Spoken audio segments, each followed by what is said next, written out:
Assalamualaikum warahmatullahi wabarakatuh. Perkenalkan, saya Wenmi Futaul Hasana dari kelas 10. Di video ini, saya akan menjelaskan tentang pengertian pencemaran lingkungan. Apa sih itu pencemaran lingkungan?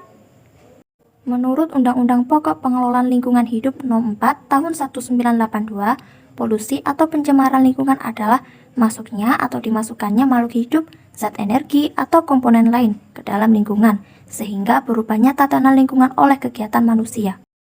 Zat atau bahan yang bisa menyebabkan pencemaran disebut sebagai polutan. Suatu bahan disebut sebagai polutan jika memenuhi syarat sebagai berikut. Yang pertama, jumlahnya melebihi batas normal. Yang kedua, berada pada waktu yang tidak tepat. Yang ketiga, berada di tempat yang tidak tepat. Jenis-jenis pencemaran.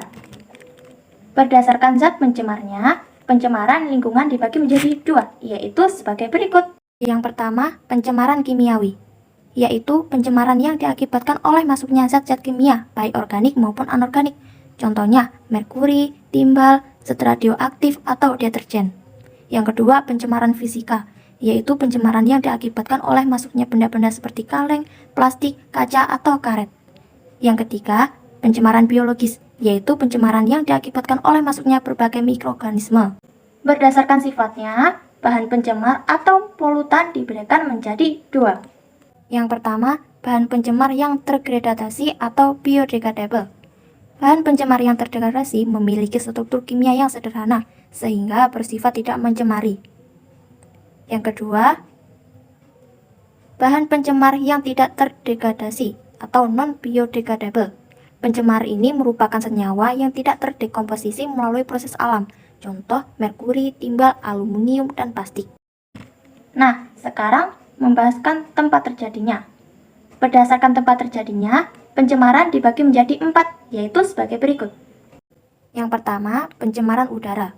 Pencemaran udara adalah tercampurnya komposisi udara normal dengan polutan atau senyawa berbahaya, sehingga kualitas udara menjadi lebih buruk. Yang kedua, pencemaran air.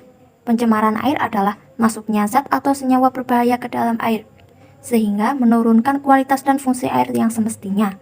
Yang ketiga, pencemaran tanah. Pencemaran tanah adalah masuknya zat atau senyawa berbahaya ke dalam tanah, sehingga fertilitas atau tanah berkurang. Yang keempat, pencemaran suara. Pencemaran suara adalah suara-suara yang sifatnya mengganggu pendengaran, misalnya bunyi sirine kereta api, bom, tembakan, dan sebagainya. Banyak dampak pencemaran lingkungan yang terjadi di lingkungan saat ini. Dampak pencemaran lingkungan yang lebih terasa saat ini adalah pemanasan global atau global warming, di mana suhu bumi meningkat yang menyebabkan beberapa es di kutub utara mencair dan terjadinya kenaikan permukaan air. Daur ulang limbah. Limbah sebenarnya dapat dimanfaatkan kembali agar tidak merusak lingkungan. Daur ulang limbah dapat dilakukan dengan berbagai cara.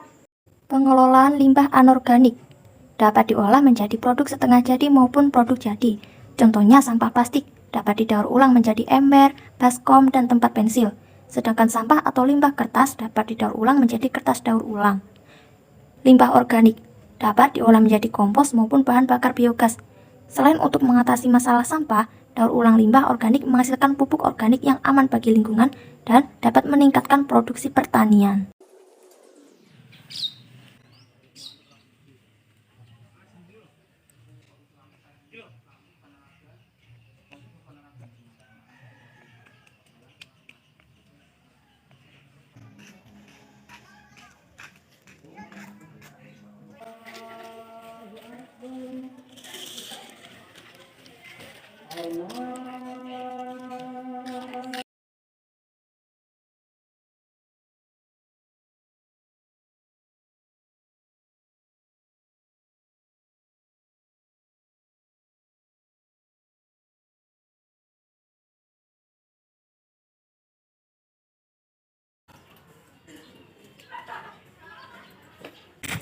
Sekian dari materi tentang pencemaran lingkungan yang saya sampaikan.